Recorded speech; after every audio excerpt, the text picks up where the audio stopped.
Queria desejar a todos um feliz sábado. Feliz sábado. Que a graça e a paz do nosso Senhor Jesus estejam com todos vós, onde nós acordamos nesta manhã de sábado, um dia especial, dado por Deus na criação, e nós viemos nas primeiras horas louvá-lo e adorá-lo como verdadeiro Deus. Amém. Vocês estão escutando ou querem que eu use o microfone? Eu vou esperar me chegar, quero estar mais. Meus irmãos, primeiramente eu gostaria de saudar a você também que nos acompanha pela internet. Eu gostaria de saudar. Pode aumentar um pouquinho mais? Estão me ouvindo? Estão ouvindo, mãe? Sim. Gostaria de saudar meus queridos amigos e irmãos que nos acompanham pela internet. Não se esqueça de se inscrever no nosso canal e ativar o sininho para receber todas as notificações dos vídeos que estaremos postando. Em breve não estaremos apenas postando vídeos referentes às pregações em nossa igreja, mas outros vídeos falando sobre profecias, vídeos como Provide, como informativo, todos estarão à disposição do nosso canal no YouTube. Meus amados, gostaria de fazer um anúncio. Desde já, a partir desse mês, todo o nosso segundo sábado será separado para o estudo profético apocalíptico. Deus colocou no meu coração, em trazer pregadores, sejam daqui do nosso distrito ou de fora, sendo que a situação não permite trazer de fora, por ordens superiores, então a gente vai se limitar, mas o importante é que quem trará a mensagem aqui será aquele que trará falar sobre o Apocalipse. Nós não estaremos titulando o que será a pregação, isso vai ficar a critério do pregador, mas, entretanto, essa pessoa falará sobre as mensagens apocalípticas. Porque a palavra de Deus diz: sem profecia, o povo se corrompe. Então nós temos que estudar as profecias, nós temos que entender as profecias, para entendermos o momento que nós estamos na história da humanidade. A igreja se iniciou assim. A igreja se iniciou com um movimento profético, pregando sobre profecias. Essa é uma característica da igreja adventista, falar sobre profecias. Nós cremos que nós vivemos no tempo do fim. Cada coisa que nós estamos vendo, cada absurdo que nossos olhos não conseguem imaginar cenas, tanto na televisão, nas mídias, como pessoalmente. Queremos sim que nós vivemos no tempo do fim desde 1844, mas agora esse tempo do fim está chegando no final. Concluímos que vivemos no fim do fim. Meus amados, esta semana não, uns 2 meses atrás, quando fui a São Paulo para serviço, eu vi uma cena que me deixou muito triste. Eu não sei se eu cheguei a compartilhar com os irmãos, mas eu estava num farol, próximo à Vila de Aricanduva, e ali estava chovendo, estava frio, e o farol estava fechado, eu estava chegando no farol, quando o farol abriu. E eu me deparei com a cena de 2 crianças, com idades entre 7 e 8 anos de idade. Essas crianças estavam pedindo esmola no farol e estavam descalças. Se nós rodarmos por São Paulo, nós veremos várias pessoas ou vendendo coisas, mas pessoas humildes, ou pessoas pedindo esmola. Só nós irmos para os grandes centros urbanos que nós vamos ver ali a decadência financeira de muitas pessoas. Na Argentina, por exemplo, há pessoas que eram miseráveis e agora são mais miseráveis ainda. Eu vi uma reportagem quinta-feira na televisão dizendo que em certa comunidade da região metropolitana de Buenos Aires, que é a capital da Argentina, pessoas que não têm nem o que comer, dependem de doações, e quando chegam essas doações, uma senhora Ela pegava leite, ela dizia: eu só tomo leite quando tem leite. Quando ele não estraga, porque ele tem que ser consumido na hora. Nós vemos que isso são acontecimentos proféticos. E a tendência é piorar cada vez mais. A economia ficar mais apertada. Mais e mais pessoas famintas. Esta doença do Covid e outras gripes que estão acometendo um surto aqui no mundo, mas aqui principalmente no Brasil, no estado de São Paulo, em outros estados onde as pessoas estão tendo um grande número de pessoas indo para hospitais, fazendo que os hospitais, as UPAs, fiquem lotadas, pessoas acometidas de doenças respiratórias. E o Espírito de profecia é bem claro quando diz que Satanás tentaria matar o ser humano de todas as maneiras, com tragédias, com desastres naturais e com doenças respiratórias. Meus amados, mas o tema do sermão desta manhã não é esse. Mas antes de nós entrarmos no tema da mensagem desta manhã, vamos fazer mais uma oração. Quanto mais oração, mais poder. Certo? Vamos juntos orar então. Senhor Deus, agora Pai, vamos abrir Tua palavra, Senhor. E vamos estudar algumas profecias para o tempo do fim, Pai. Que o Senhor nos oriente. Que o Senhor abra nossa mente e nosso coração para entender, para compreender e para aceitar a Tua palavra, Senhor. Me use com o Teu Santo Espírito nesse momento, para que eu não fale de mim mesmo, mas tudo saia inspirado pelo Teu Santo Espírito de Deus para salvar esta igreja, Senhor. Pai, somos humildes pecadores, mas queremos abrir a porta dos nossos corações para a Tua palavra. Abra nossa mente, nosso coração, para que a mensagem seja derramada nele. É o que nós lhe pedimos e lhe agradecemos, em nome de Jesus. Amém. Meus queridos, os irmãos me perdoem porque, na realidade, para esse tema, para que fique melhor a compreensão de todos, eu devia ter feito slides, né? Eu tenho aqui comigo papel, mas eu devia ter passado para slide. Porém, eu estava esperando a resposta do irmão Cristiano, né? Se ele pregaria sábado, aqui ou não hoje, né? Até quinta-feira ele me respondeu que não poderia estar vindo hoje. E aí, então, eu tive que concluir a mensagem, mas não consegui tempo para passar para os slides.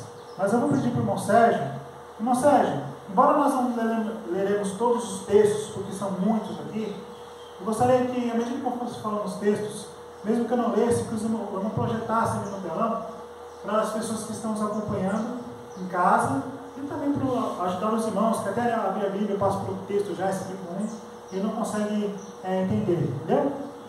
Então, se eu não puder colocar a Bíblia aí, para ficar mais prático. Irmãos, a mensagem de hoje vai ter como título: a verdadeira e a falsa trindade. A Bíblia, ela apresenta a verdadeira, mas ela também apresenta a falsa trindade. Porque tudo que a Bíblia ensina, o que a Bíblia nos apresenta como sendo verdadeiro, o diabo tenta imitar. E ele tenta fazer uma contrafação do que é verdadeiro. Nós temos a trindade verdadeira, a trindade bíblica, que é Deus Pai, Deus Filho e Deus Espírito Santo. São 3 seres em um. Como nós temos a trindade verdadeira, também existe a trindade falsa. E essa trindade falsa também é apresentada no livro de Apocalipse. E nós vamos fazer alguns paralelos entre a trindade falsa e a trindade verdadeira. Como ao longo da história, Satanás, ele tenta ali imitar a Deus, imitar as obras da trindade, né? E eu gostaria de começar o nosso sermão com algumas perguntas. Por exemplo, quem será adorado? Neste grande conflito que nós vivemos entre o bem e o mal, quem será adorado? A verdadeira ou a falsa trindade? Como esta verdadeira ou a falsa trindade será adorada?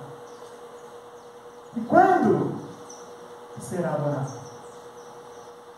Algumas perguntas que nós deveremos responder. Nem todas, porque o tempo não permite. Nós vamos passar por cima o tema, mas queremos levar os irmãos, o objetivo aqui é levar os irmãos ao estudo mais aprofundado das profecias, sendo na própria palavra de Deus e no espírito de profecia. Esse é o intuito, induzir os irmãos ao estudo das profecias. Meus amados, vamos ver alguns contrastes e algumas similaridades. A primeira pessoa na Trindade é Deus, o Pai. Isso fica bem claro na palavra de Deus. A Trindade verdadeira é Deus, o Pai, o Criador do mundo, dos céus, da terra e tudo que nele há. Nós vemos que a primeira pessoa na Trindade falsa é Satanás. E nós localizamos isso, ou dragão, né? É conhecido como dragão. E nós localizamos isso em Apocalipse, capítulo 12, versículo 9. Diz ali que o dragão é o diabo, o sedutor, Satanás, o sedutor de todas as nações. Né? Isaías capítulo 14, do versículo 12 ao versículo 15. Ezequiel, capítulo 28, do versículo 17 e 18. Nós encontramos ali Satanás como um enganador. Então nós identificamos a primeira pessoa na Trindade falsa sendo Satanás, sendo o dragão, né? E agora nós vamos ver aqui algumas semelhanças que há entre o Pai e o dragão, que é Satanás. Nós vemos que o Pai possui um trono. Isso nós vemos claramente em Apocalipse capítulo 4 e Apocalipse capítulo 5. Há um trono no céu, onde o Pai está sentado. Ele diz que o Filho está sentado à destra do Pai. Nós vemos que o dragão, assim como o Pai, também possui um trono. Mas esse trono é aqui na terra, como está em Apocalipse capítulo 13, versículo 1 e versículo 2. Nós vemos que o Pai, ele protege a mulher. E a mulher em profecias é a igreja. A mulher em profecia é a igreja. Então o Pai, ele sempre, ao longo da história, protegeu sua igreja. Embora ela tenha sofrido perseguição por muitos anos, sempre desde a sua fundação, sofreu perseguições, mas Deus sempre protegeu a sua igreja. Já o dragão, pelo contrário, ele perseguiu a igreja, desde os primórdios da fundação da igreja, pelos apóstolos. Satanás perseguiu a igreja. Na história sempre nós vemos perseguições, desde os primeiros séculos, passando por todo o Império Romano, pelos 1260 anos de perseguição papal. E ao longo da história aqui também nós somos perseguidos. Hoje nós somos perseguidos pela nossa fé. Muitos criticam a nós pela nossa crença, pelo que nós cremos, mas de uma maneira ou de outra, a Igreja de Cristo sempre foi perseguida pelo dragão ou por Satanás. Uma outra característica mostra que o Pai, ele é fiel, como está em Apocalipse, capítulo 21, versículo 2 ao versículo 4. Por outro lado, se Deus é fiel, Satanás é o enganador, como está em Apocalipse, capítulo 12, versículo 9. Nós sabemos que Satanás, ou dragão, ele é o pai da mentira. Ele só veio para enganar, matar, roubar, furtar. A diferença do Pai é que ele veio trazer a salvação através do Filho. Satanás ele veio enganar. Não pense você que você vivendo em conformidade com esse mundo, você irá se dar bem no final. Não. Você está sendo enganado, e muito bem enganado. Muitas pessoas hoje, acho que desligou, irmão. Acabou o pino, né? Som, acabou o pino, né? Muitas pessoas hoje, elas agem fazendo o errado, achando que estão fazendo o certo. Ou seja, essas pessoas estão sendo enganadas por Satanás. Muitas agem na sinceridade, e se elas não conhecem a verdade, Deus aceita a sua adoração. Mas mesmo assim, elas estão sendo enganadas. Uma outra contrafação muito interessante. Deus tem uma voz como de muitas águas. Você pode ver isso em Ezequiel, capítulo 1, versículo 24.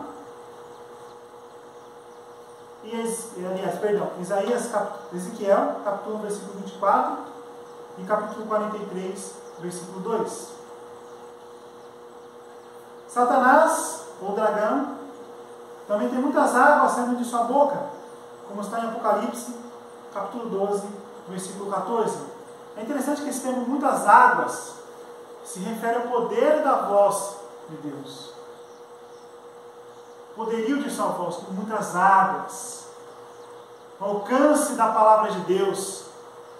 Quando Deus fala, alcança todos. Mas nem todos o aceitam. E diz aqui que essa contrafação é que esta mensagem que Satanás passa em Apocalipse, o dragão passa, tem o objetivo de alcançar o mundo todo, né? E todos ali diz que terão um só pensamento, né? Então você vê que ao longo da história, Satanás sempre quis imitar a Deus. Então, esta é a primeira contrafação, a primeira pessoa da Trindade. O Pai, Deus Pai, e o dragão é a primeira pessoa da Trindade falsa. E nós temos algumas contrafações entre elas. Depois nós vemos uma outra contrafação. A segunda pessoa da Trindade é o Filho, que é Cristo Jesus. E ele é a segunda pessoa da Trindade, verdadeira.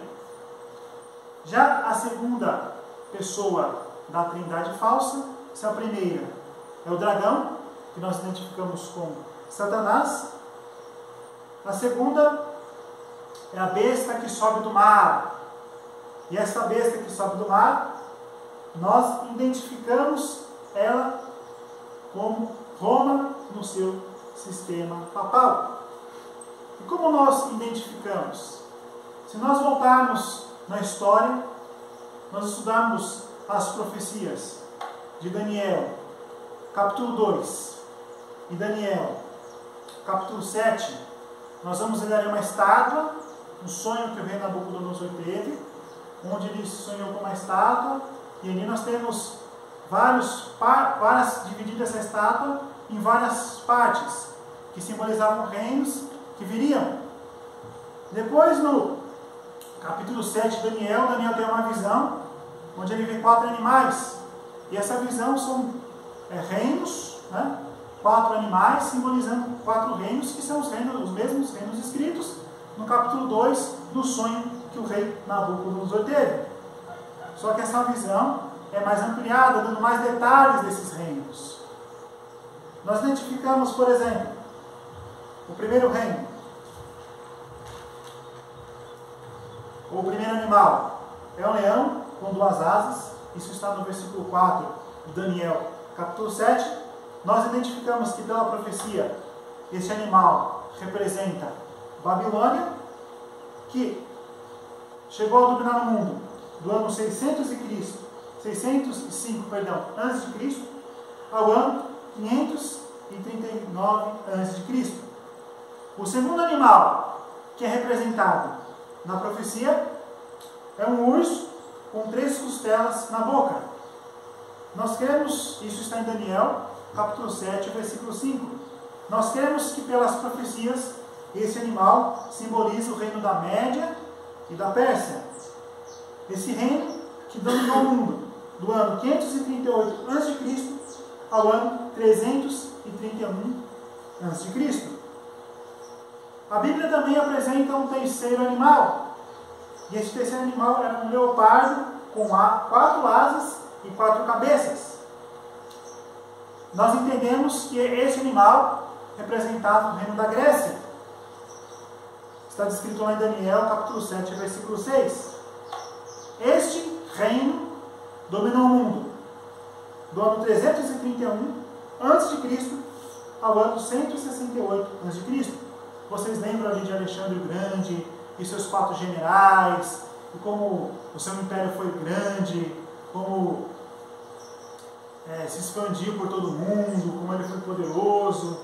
E nós queremos que este animal se cumpriu com o reino da Grécia, com Alexandre o Grande.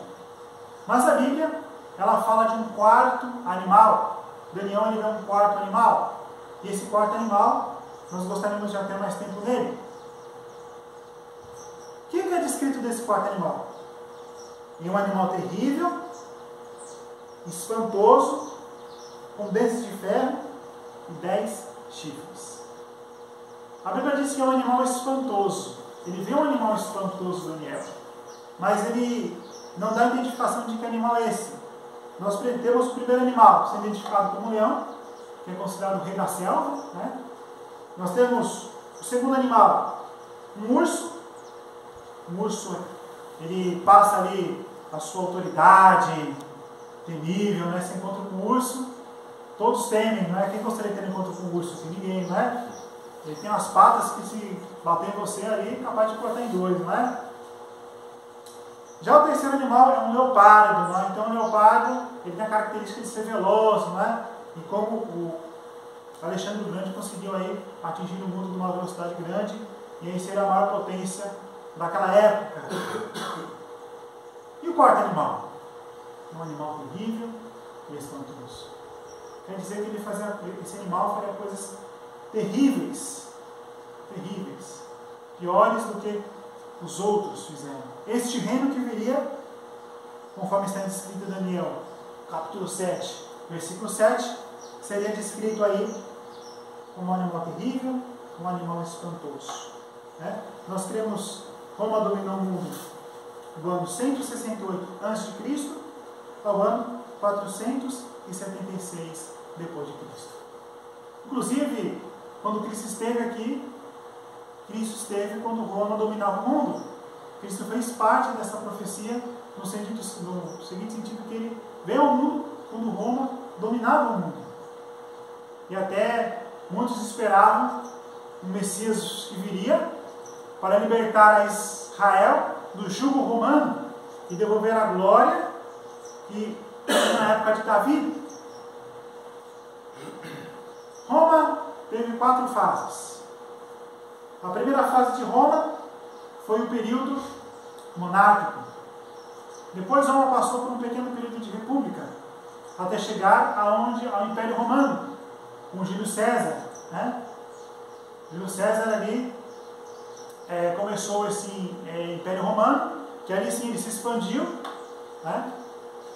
E quando cai o Império Romano, suscita Roma papal. Na união de Constantino, quando era o Império Romano, ele fez com a igreja, ali já dava indícios que Roma papal começava a surgir. E quando Roma imperial cai, quando Constantino II, se eu não me engano, ele muda a capital de Roma para Constantinópolis, enfraquece Roma. E Roma depois ele acaba sendo dizimado por 10 tribos bárbaras. E nós vemos aqui que esse animal terrível e espantoso tinha 10 chifres. E esses 10 chifres representam essas 10 tribos bárbaras. Então essas 10 tribos bárbaras derrubam o Império Romano, deixando ali livre o caminho para Roma na sua fase papal, dos papas. Né? Eu gostaria de ler algumas passagens com os irmãos que estão nessa... Aí, deixa eu marcar aqui. Está aqui não. Vamos abrir a Bíblia em Daniel, livro de Daniel, capítulo 7. E vamos estudar um pouco sobre este animal terrível e espantoso e o que ele faria. Daniel, capítulo 7.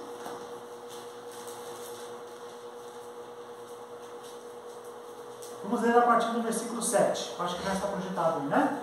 Você pode acompanhar, nós temos a Bíblia aqui projetada, mas se você que está em casa tiver uma Bíblia, você também pode acompanhar a sua Bíblia. Ok? Olha o que diz aqui o versículo 7. Depois disto, eu continuava olhando nas visões da noite, e eis aqui um quarto animal, terrível e espantoso, e sobremodo forte, o qual tinha grandes dentes de ferro. Olha só, ele tinha grandes dentes de ferro.